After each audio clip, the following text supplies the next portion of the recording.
Bonsoir à tous. Juste quelques mots avant de donner la parole à Philippe Morel qui va vous présenter un peu la conférence et surtout à notre conférencier.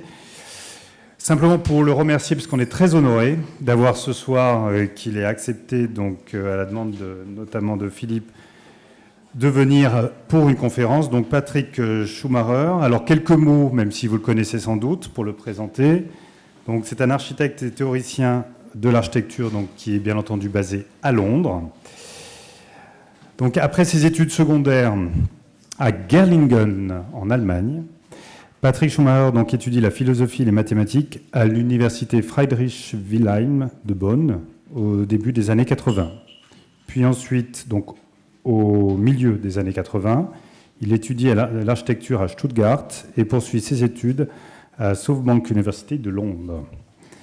En 1988, encore étudiant, il rejoint l'agence d'architecture de Zaha Hadid, alors engagé dans la conception de la caserne de pompiers de la société Vitra en Suisse, que tout le monde connaît. Il s'agit du premier projet construit, bien sûr, par Zaha Hadid. En 1990, il retourne à l'université de Stuttgart pour obtenir son diplôme d'architecture avant de rejoindre définitivement ensuite l'agence de Zaha Hadid. Il obtiendra d'ailleurs plus tard, en 1999, son doctorat à l'Institut des sciences culturelles de l'Université de Klagenfurt. Depuis son incorporation à la fin des années 90, Schumacher a servi en tant que directeur de Zaha Hadid Architects et est crédité en tant que partenaire et co-auteur de la plupart des projets de l'agence. Depuis le décès tragique et inattendu de Zaha Hadid en avril 2016, il dirige à présent l'entreprise comme son seul partenaire actuellement en place. Voilà pour cette courte présentation. Et je le remercie bien sûr encore vraiment vivement au nom de l'école d'avoir accepté de venir ce soir. Et je donne peut-être la parole à Philippe pour quelques mots complémentaires. Voilà, merci à tous.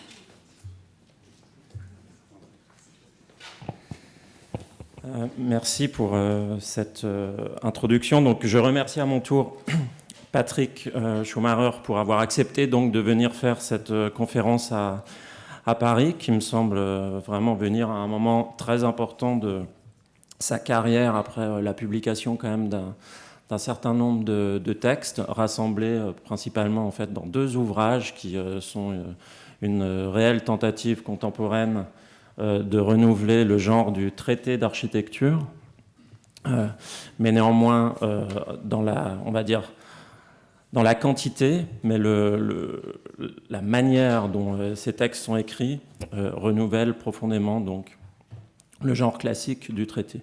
Donc Patrik Schumacher, comme Luc Liogier vient de l'énoncer, a enseigné quand même dans un certain nombre d'endroits, donc Kingston University, Columbia, Harvard GSD, l'Université de l'Illinois à Chicago, la Yale School of Architecture, TU Berlin.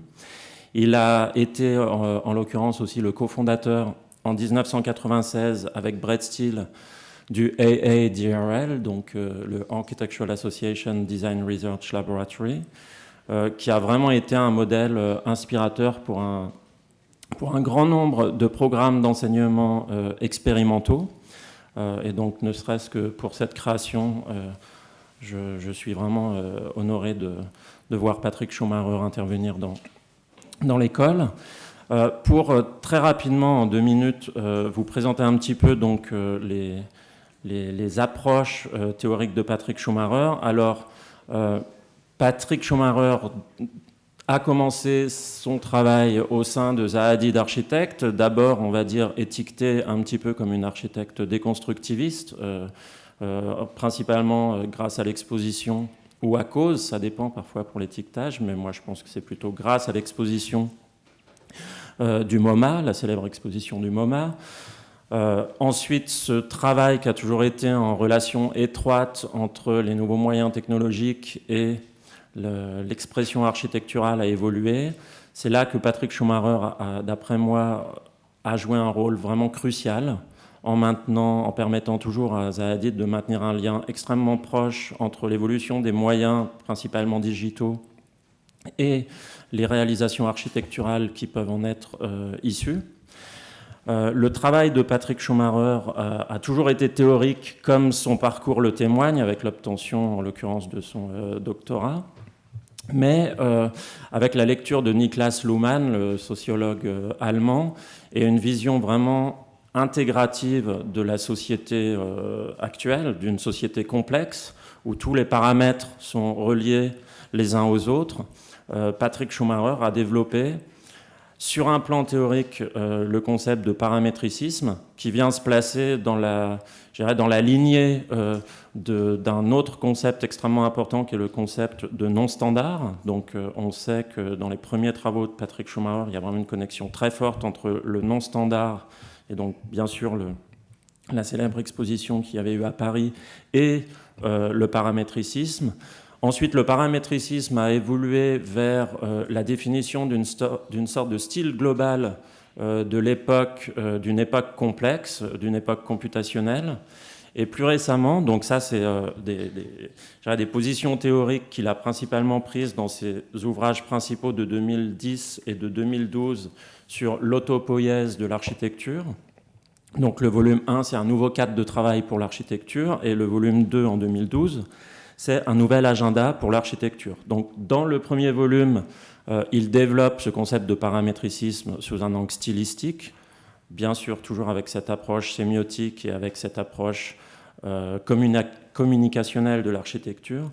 Et plus récemment, le travail de Patrik Schumacher, je pense que je parle là des inflexions les plus récentes, a beaucoup porté sur l'analyse politique de l'architecture, le rôle de l'architecture dans la ville, le rôle de l'architecture au sein d'un monde qui est globalement capitaliste, en essayant de proposer une authentique critique de ce capitalisme, mais si possible constructive, qui renouvelle en fait les outils de cette critique. Et il définit actuellement donc le paramétricisme plus comme un concept qui est non plus stylistique, mais global, plus globalisant. Je pense que sur ce point, il y a des choses qui sont vraiment très très justes. Pas plus tard que hier, et à la suite de l'utilisation de Google Translate pour traduire le texte d'introduction de Patrik Schumacher, j'ai eu seulement 2 mots à corriger en l'occurrence.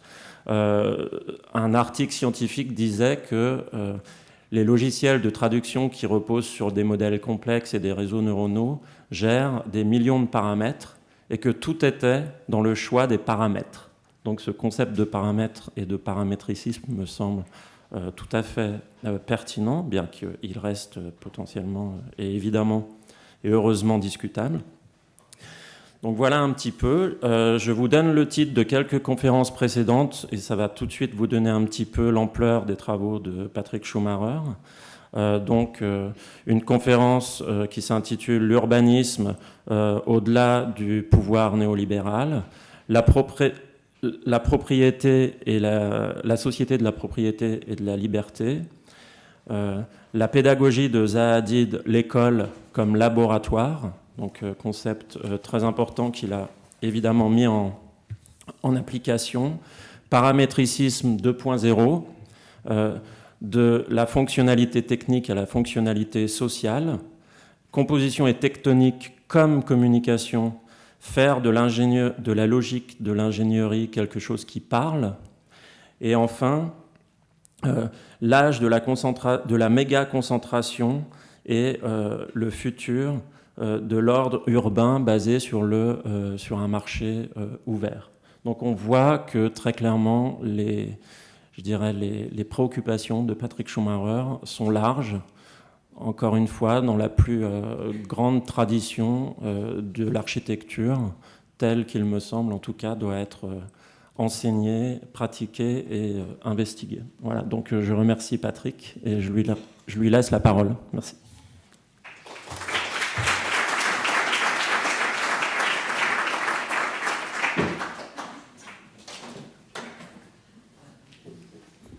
Good evening. There's some more seats here in the front, by the way. This is going to be a long session. And there's more chairs here, by the way. So there's 5 more chairs here, and there's a few more chairs you can put in the front. I would just highly recommend that, because speaking in Paris for the first time. Anyway, I didn't remember if I had ever spoken here. And yeah, let's bring in chairs. And thanks a lot, Philippe, for the introduction. And first of all, for inviting me. And thanks to you for introducing. Thanks for Frédéric to show up. Let's have a conversation.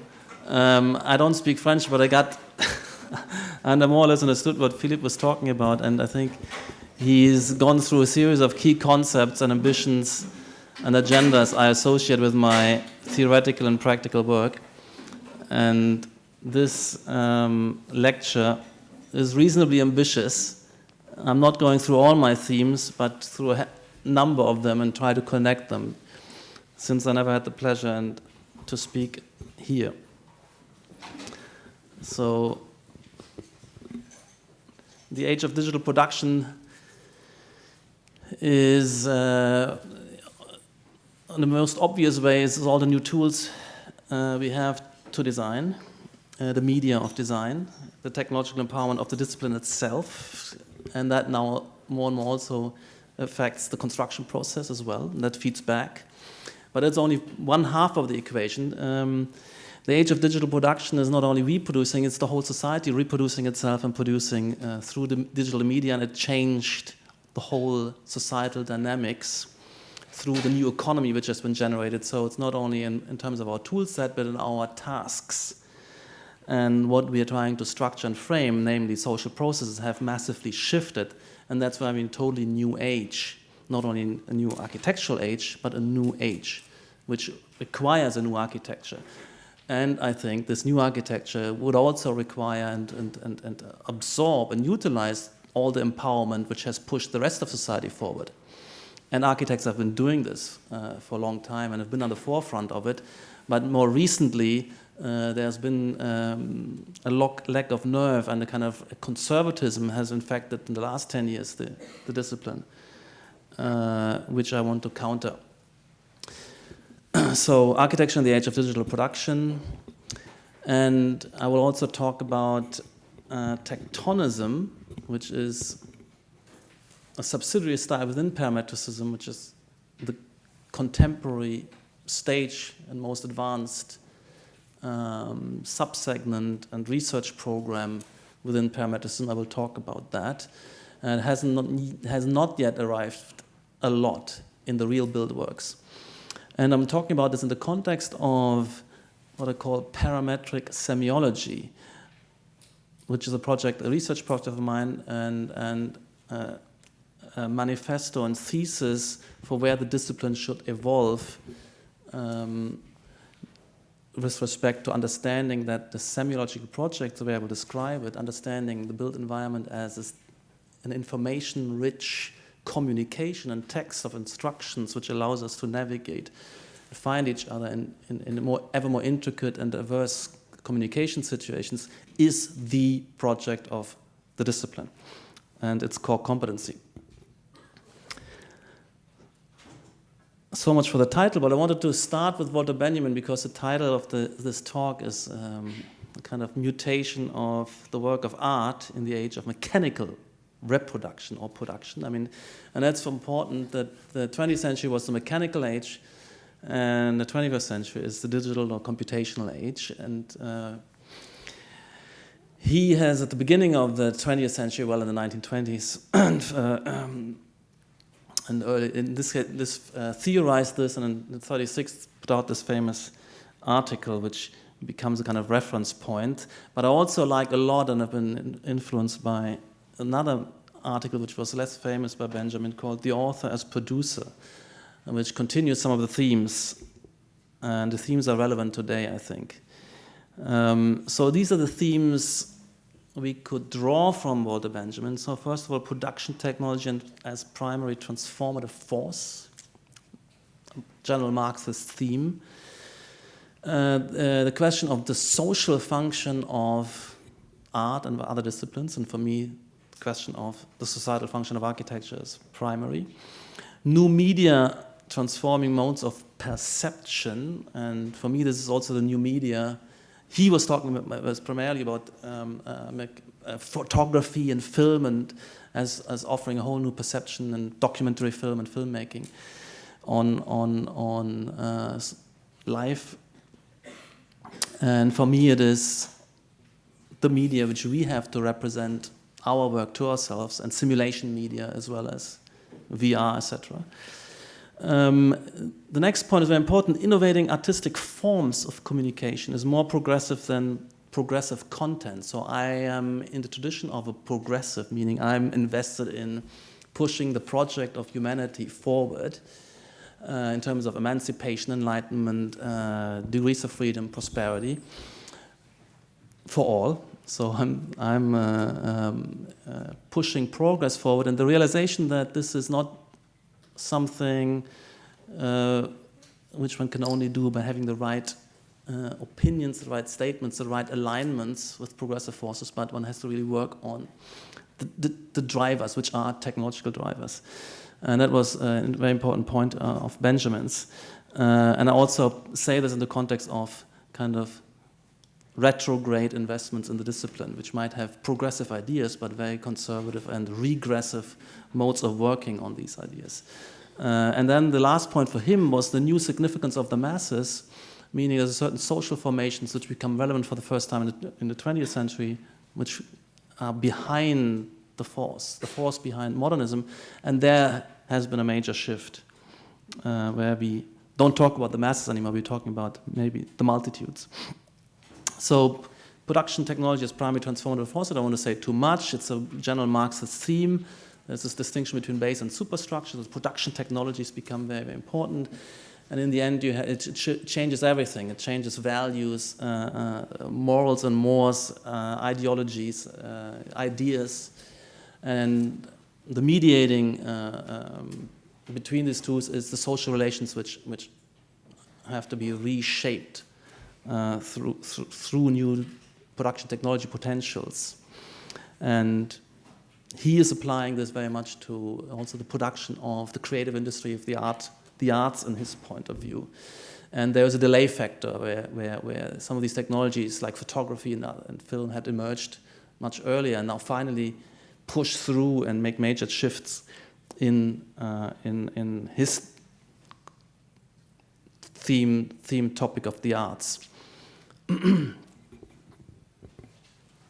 So he's talking about that on an ideological front in terms of the superstructure of the arts. Traditional concepts like creativity, genius, or everlasting value have kind of been wiped out, have been shifted. And there's a new social function for art.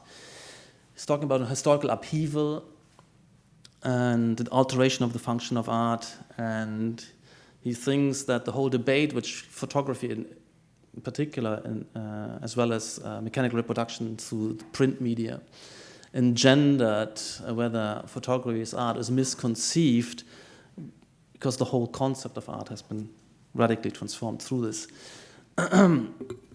And just as a note, it's not my key topic, but I think it's important that the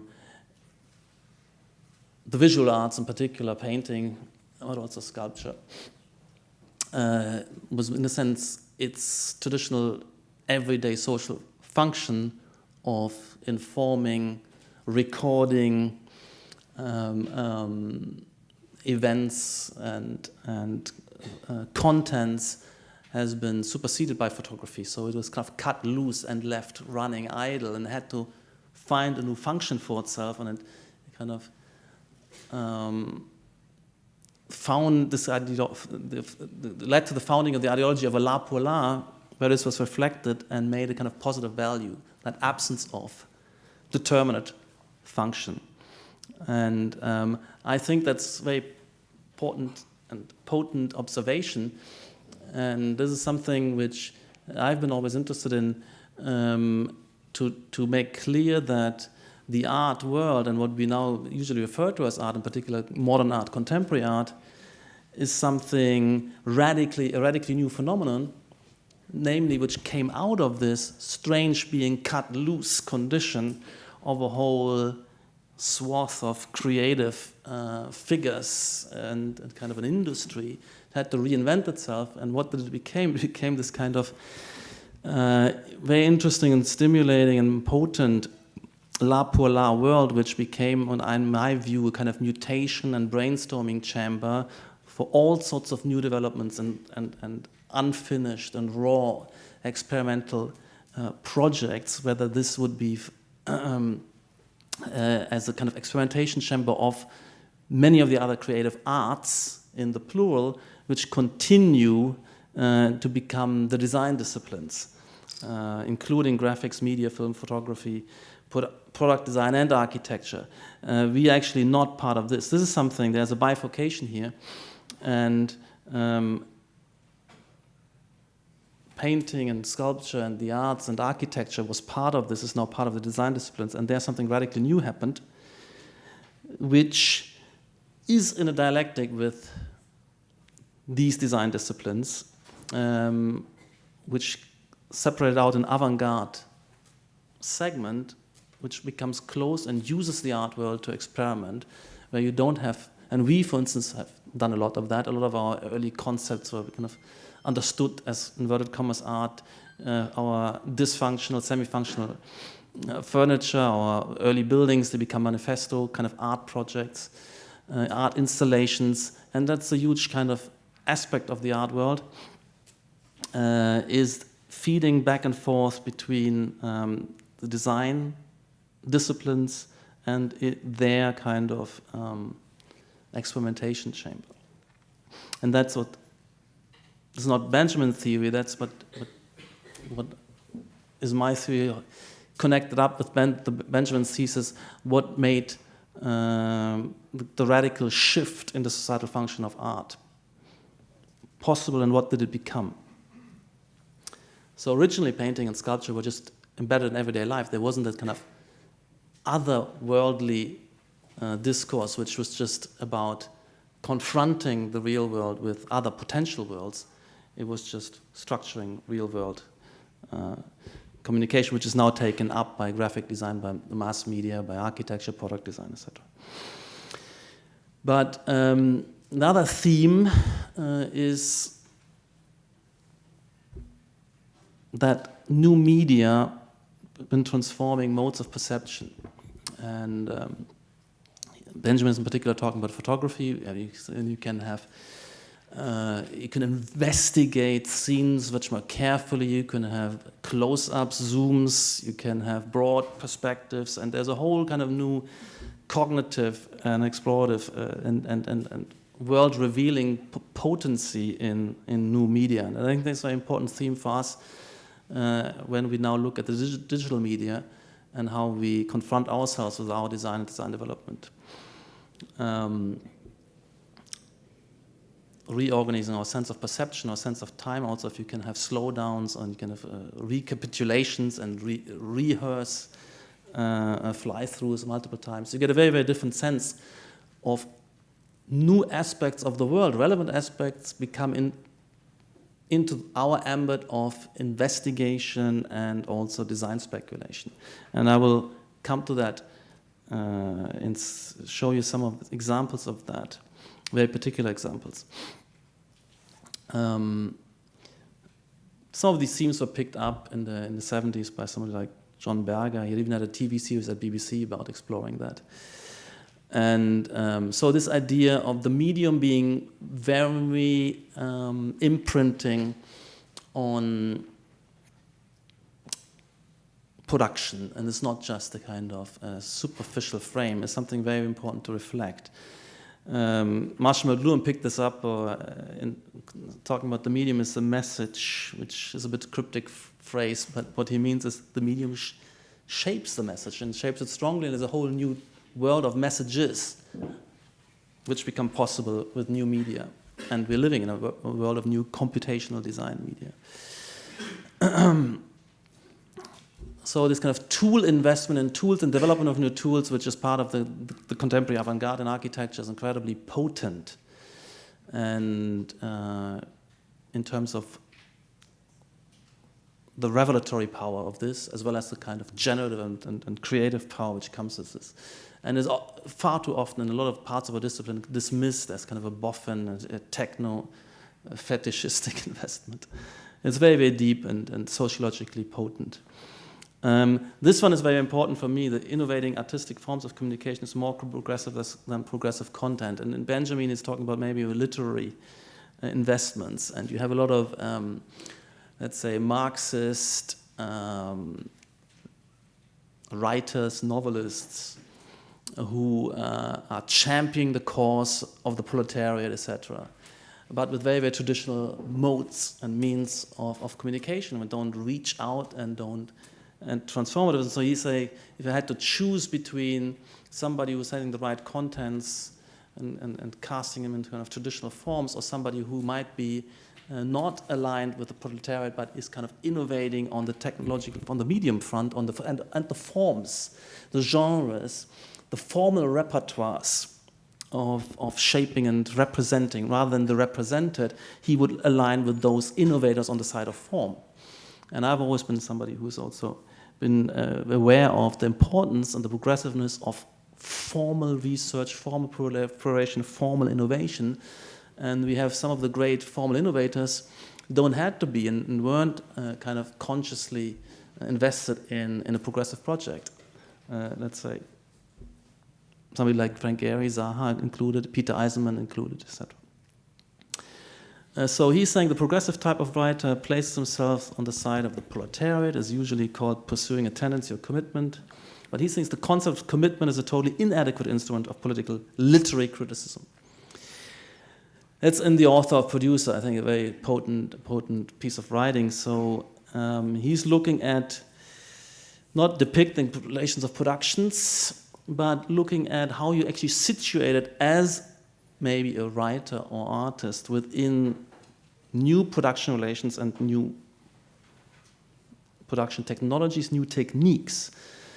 And the progressive development of literary technique is something he very much pushes, and he is citing Brecht as somebody who is incredibly progressive, challenging not only on the content side, but the medium, and with this kind of technique of estrangement, or his investment in radio and anticipating a two-way potential of radio, etc. So rather than kind of a pro-proletarian writing kind of novelistic tomes, investing in wall newspapers, radio, traveling film shows, etc., something is pushing. And as well as new forms and genres. And I just wanted to put that out there, because we get a lot of people in the field who display their, let's say, their progressiveness, and it comes along with very, very retrograde solutions, inverted commas.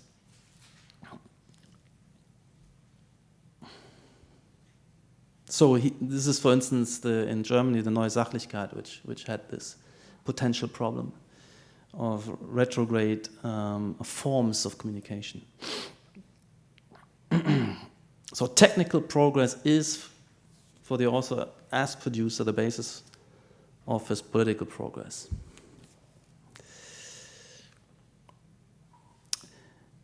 All of this, interestingly, what I'm looking at Benjamin, because he is trying to kind of grapple with that major societal transformation from the 19th to 20th century, the Industrial Revolution, finally also the full mechanization of also the consumption standards of the masses, and bringing the masses into the capitalist society, also on the side of as consumers. He's looking at that transformation. At the same time, you have the socialist revolutions, the masses are becoming clients, you have new political conditions. So this is a massive, massive shift. And architecture, of course, responds to this, and the solution, or that what has arrived through this in the 20th century was modernism. And I think modernism was very, very well adapted to this new industrial, mechanical, mass reproduction, mass society, which also was a society of homogenizing lifestyles, universal consumption standard, and was this kind of society of mass movements, of the assembly line, and of kind of endless repetition to deliver that one universal consumption standard to everybody. It generated these kind of visions, which were incredibly pressing and potent.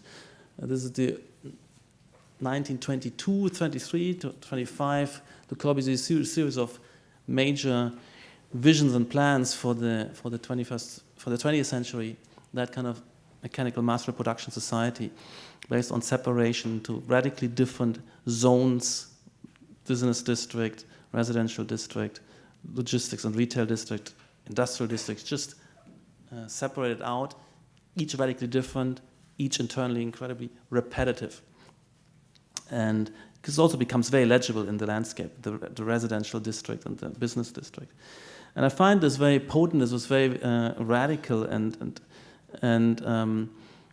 we'll come back to this, that this vision became true, nearly one-to-one, globally within Le Corbusier's lifetime. As he looked back in 1965, he would have seen the planet and its built environment transformed in these images. But not only the urbanism, but also the architecture, the product design, everything. What was conceived in the Bauhaus became a total remaking of the built environment, the world of products. So we need to see what the built environment's contribution to society is. For me, it is ordering of social processes. And in this case, an industrial city was that division of labor, separating out the 9 to 5 commuting between these segments of life, and also displaying that homogeneity as becomes visible and communicated in the urban landscape. And but this kind of ordering of social processes has always been the built environment's contribution and achievement. We often talk about kind of shelter and keeping the elements out and wild beasts out. It's more about structuring the social process, the social order being embedded and can accrue and accumulate and evolve and grow with a spatial order it could hook onto. And you have kind of a growing social organism. It needs that substrate, that physically cross-generationally stable substrate to accrue and grow. And to kind of stabilize routines, social distinctions, as well as various activity distributions you can routinize and build on and orient in a more complex environment. There's more actors than, let's say, a flock of primates. And that this kind of differentiation, you can see it here, that the different types look different, they become visible, and they inform you about what's going on where, and who belongs where, etc., and laying out the various cooperative structures of interaction. That there is more differentiation than the natural morphology perhaps offers at a certain point, and you start to mark and demarcate and put in graphic overlay to communicate the various characters, families, types. I think that's very important. That has always been from the very beginning on, and there's no human society without built environment or settlement structures as the skeleton of any social structure, which would fall apart without that. But also you always find that articulatory graphic overlay, that ornamental overlay as a kind of semiological system of signification, which also, and is very important, involves always also working on one's own physiognomy. So we all self-styling now, but at the time this was much more regulated. So this kind of character mask will make the different social status groups and social roles recognizable. Once you go beyond the kind of flock of 25 where you have personal knowledge into hundreds and thousands of a city, you start more and more, you need these kind of investments in a semiological system. So from animal to human is, on the one hand, have the settlement structures to build a kind of superorganism in which we self-sort, and then this kind of investment in designing the personas. Of course, this still goes on. Of course, we have now, it's a kind of contemporary fashion system, which is far less, much more fluid, much more open-ended, but much more complex and varied, and with a much more degrees of freedom for you to self-sort and self-identify what you do. we identify and we characterize ourselves as a particular multiply affiliated intersection of multiple social circles, which is the modern condition of society, which Georg Simmel also was talking about. And theorizing the fashion system, actually, at the same time Benjamin was theorizing these changes in the art system. So the built environment's contribution to society is ordering of social processes. I say it via organization, which is kind of laying out and separating out and demarcating and through boundaries and thresholds, plus articulation, that kind of ornamental, making conspicuous, making kind of a signage system overlay. Articulation is always critically involved. And these aspects are those aspects we architects are in charge of. So the first question is, what's the built environment delivering to society? And which aspects of that are the architects, the disciplines, ambit and core competency? Not so much the technical engineering aspects, that these structures kind of collapse or what kind of heat transmission they have, all this kind of technical stuff. We tend to still talk all too much about. We're in charge of how it is an ordering, its ordering capacity, in particular with respect to its also visual articulatory overlay. That's our core competency. How these spaces communicate their identity, their particular offerings relative to others through position, morphology, ornament, etc. So we're talking about the community capacity. That's what we are in charge of to deliver with respect to each and every project, but also if we talk about the discipline as a whole, as leaders of the field, worrying about the capacity of the discipline to cope with structuring social process on the level of intricacy, dynamism, and complexity of the contemporary condition. Are we actually geared up towards this? And of course, we have to then worry about the repertoires, the methodologies of the discipline, its intellectual resources, its critique capacity of self-critique, and there's a lot of lacking, and we need to think that forward and think that through. Some of these transformations have been made. For instance, modernism was rightly criticized starting in the late 60s and early 70s of lacking, having that kind of sterility and monotony and kind of lacking articulatory power. So the postmodernism, one of the slogans was, architecture must learn to speak again, or speak more, become more eloquent. This was one element. The next aspect was through deconstructivism came in, architecture must become more layered, more intricate, more complex as we reconverging back into historic centers, or in any way in central conditions rather than be kind of spread out into the suburban division of labor. These critiques have happened, but they're not well understood, and it's not well understood how parametricism, for instance, picks up these themes, radicalizes them, and continues that progressive adaptation of the discipline's capacities and resources with respect to the societal tasks of architecture in the digital era. So architecture and design is progressing form, medium of communication. And I'm just from a few images that this is kind of, some of these messages, there are universals of the human condition and of architecture's or the built environment's role within it. As I said, social order requires spatial order. That's part of becoming human and evolving. It's precisely, the built environment is in fact, I would say, something like the DNA of cultural evolution, because the DNA is a kind of material substrate which receives mutation, recombination, tinkering. And it's a material, I'm a materialist, of course. There must be some kind of material substrate on which cultural evolution can operate. It's no longer operating only in our brains. Okay, there's brain plasticity. There's something we can new learn, but the social organism has to work on the built environment where these things accrue and evolve and become more intricate, and then we all hook up onto this.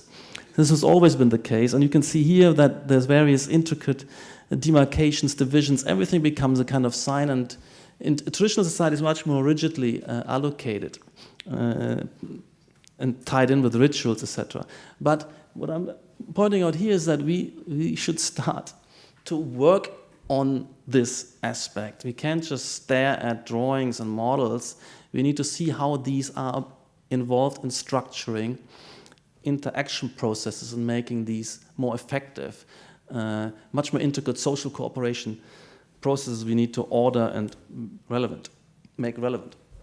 So the medium and technology of representation delivers a whole new empowering way of seeing and designing. It picks up that Benjamin scene of a new medium. So if we start, and I'm saying once we can, we always must look at our propositions, the way we want to dissect space, what that means in terms of structuring and channeling and sorting, ordering and animating, and then the interaction processes.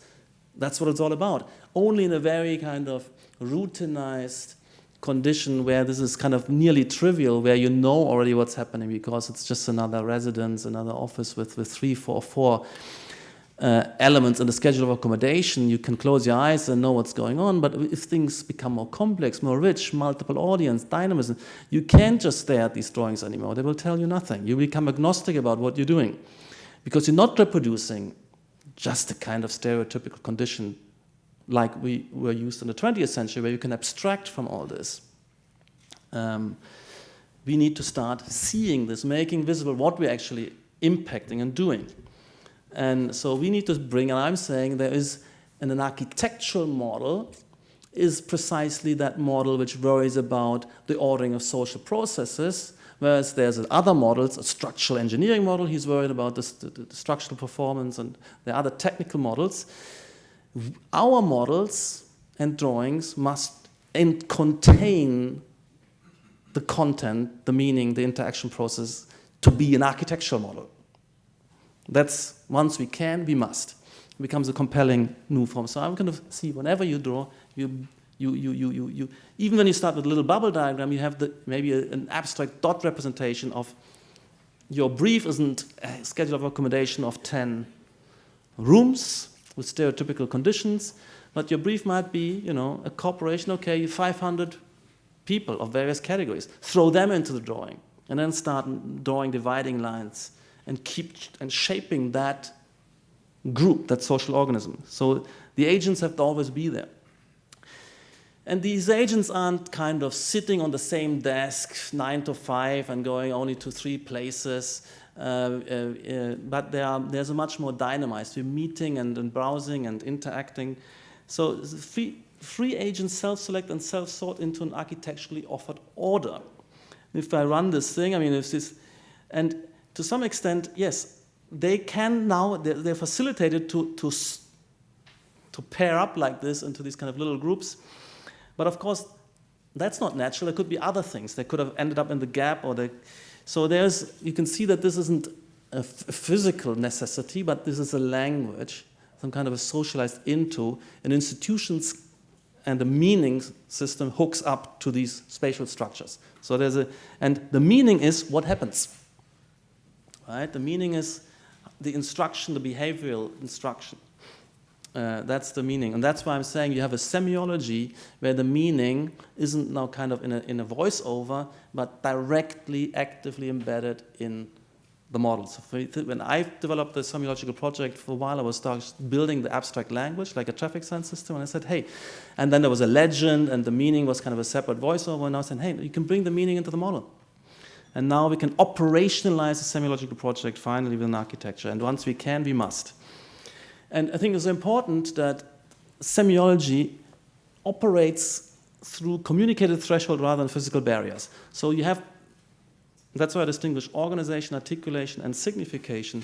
So there's something where you just order the social by distance, by physical barriers, by walls, lock, fences, and controls. That's one way to do it. It's very crude. Yes, there's certain ordering, and you don't rely on, of course, you still also rely on people kind of recognizing it. They're just kind of running their head against the wall. They realize there's a wall. But this is much more intricate, and I use the analogy of the football field. That's the kind of model where you have social cooperation, interaction, and you have these thresholds where the rules of the games change. You also have tricos, you have different characters, you have the referee, the 2 teams, and you have various zones in which the rules of interaction change. And that's the way you structure and order something as intricate as a football game, which is then has certain potency, and you need that. And you know you need it. So for me, this is a kind of chiffre of what we're talking about. We're having each designated zone, each patch, each territory might have its own protocols of what to do within it. And that's the way the built environment lays out and distributes a huge amount of diverse kind of protocols of interaction. In a public space, you can be sitting next to each other, ignoring each other, you pass each other by without even looking at each other. In a private space, you suddenly have to recognize who is who, and then and in an informal space, you can chat about certain things. In a more formal setting, you can talk about other things. So the situational definitions, and there are thousands of different situations which need to be defined so that we can relevantly act together and get things done and be productive cooperatively in a communication society, relies totally on this kind of matrix of ordering. And the other thing which I like about this one, that these, in a dynamized world, these territories could also shift, expand, contract. We have a dynamized and kinetic environment, but it's still an instructional environment. In a way, we're all familiar to semiological system that's making possible the intricate coordination of thousands of traffic trajectories, and without this couldn't possibly work. And we can learn from this. You know, we have the kind of semiological language which has evolved here, and various rules. But of course, this is only just parallel lives. It's a good analogy, and the built environment functions like this, should function this, and could be empowered to function much more effectively like this. So this becomes the project where we're saying, okay, develop something like traffic science system, a semiological system, a system of education for institutions like a university campus or a corporate world and so on. And of course, it's somehow in there, but very unsystematically, very noisy, very under-articulated, very crude. And you can imagine that oftentimes there's very little information. You go into a huge kind of bureau with hundreds of gridded gray desks, and if you come there as a consultant and you're not there every day, and that's more and more the case, you have no idea where which department, which character is sitting, and so it's kind of disorienting. So that has to be overcome. So what I'm showing here is little models where we work. If you, instead of that neutral same territory, that gray surface, and you give some structure, you can increase quickly that there's kind of a meaningful order emerging, where you cluster, where you move, and you give some structure to the built environment, and you give more structure, more information, more differentiation, you get a more intricate self-ordering capacity. Premise on freedom. This is not shackling. There's always a premise. There's much higher degrees of freedom than hitherto. Connecting up with structuring offerings, which then help the self-organization along, because there's kind of differentiated backdrops rather than kind of neutral, disorienting backdrops where you have far less meaningful encounters maybe happening. And I just want to show you this, that this also matters the question of phenomenological grasp, perceptual tractability of these things which belong together, act together, and differentiate conditions. You have often in built environment which has a lot of things, but you get a kind of white noise, strange sameness, and disarticulateness, and whereas you can impose through a compositional, graphic, inverted commas, artistic language, but fully instrumental with respect to structuring a field of interactions which orients you. And this is a very simple thing, a park and ride scheme. But imagine you had two car parks, a bus station, a tram station, scattered into a kind of suburban French landscape. They would just disappear, irrecognizable. That would mean dysfunctional, disorienting. And you can use compositional artistic means to pull this together, use curvature, use graphics, use the bus cuts in here, the tram cuts in here, etc. And to use all the technical requirements, whether it's demarcation lines, light posts, columns, roofs, they have a double function. They perfectly fulfill their technical engineering requirements, but they have a double function as a semiological and phenomenologically charged, conspicuous visual language. And I think we always knew that, always intuitively self-control when you look at the renderings, that you have this legibility, but I'm making it a very explicit project, and you can get something like this done. So everything is brought under ruthless formalism, which is just kind of a graphic language which, for instance, assimilates these lampposts to these demarcation lines because they work together and pulling you along. These ones increase, become higher and higher to draw you closer to where you want to go. And then they kind of transmute into columns. The demarcation lines reappear as lines in the roof, as cuts, as light cuts and artificial cuts. So they're all, with very different pragmatic functions, have an additional shared graphic guiding, orienting function. And these cuts are exactly where the tram comes in, etc., etc. And you can see here that's the roof of the tram station, and this is the floor of the car park, and they have the similitude because they function together semiologically. So when I'm talking about the architectural project in distinction to the engineering project, the contractor's project, where it's about kind of fabrication concerns and so on,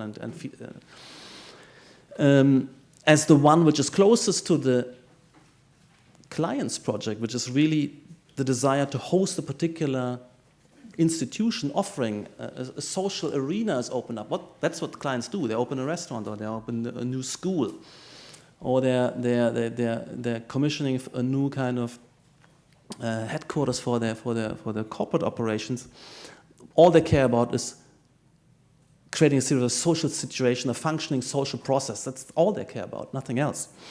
And that's what we should only care about, because that's the end game. It's not fetishizing about liking this wall or roof. These roofs are just instruments of channeling and bringing us together, enhancing this cooperative process, this communication process, because we're living in a network society where all our productive activity is, in fact, communication. Physical production is all kind of outsourced to robots and machines, and we drawing together in these kind of urban superbrains where we communicating, meeting for R&D, marketing, financing, to continuously reprogram these robots which are outside in the emptying out landscape, which REM is interested in, but I think it's not an architectural project. The architectural project is that superbrain, which we need to organize, the organizational project, how to kind of distribute, connect up, channel, but also the phenomenological project, like the tram station, making perceptually, cognitively tractable and legible, and the semiological project developing a systematic system of signification. These are the architectural projects, and they all tie in with social functionality, and to be distinguished from the engineering project and the contractor's project, let's say. Now, new tools to deliver this, and there's also, this operates on all scales. I showed you the kind of intricate configuration of several bodies around a table, chair, interior situation, but also on an urban scale. You have various ethnic groups self-sorting, self-segregating into districts and their characters and so on. And we need to start to look at the new sciences of complexity, emergence, local rules and global patterns. It's also the way we simulate social crowds. This is a kind of bottom-up, agent-based project, but it's also agent-based models will be very important also for urban conditions like this. And there's a kind of the science, the complexity science, which looked at this. So we have self-organization, and we're moving into kind of a planned organization and these urban patterns.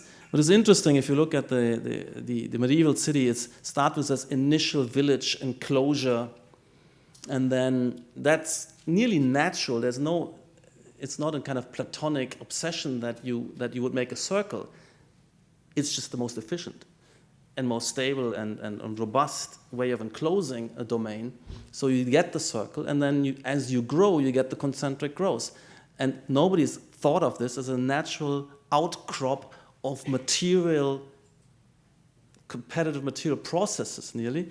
And then when finally the moment of architecture arrives, which is a conscious design, it is actually just redesigning, retracing what has evolved.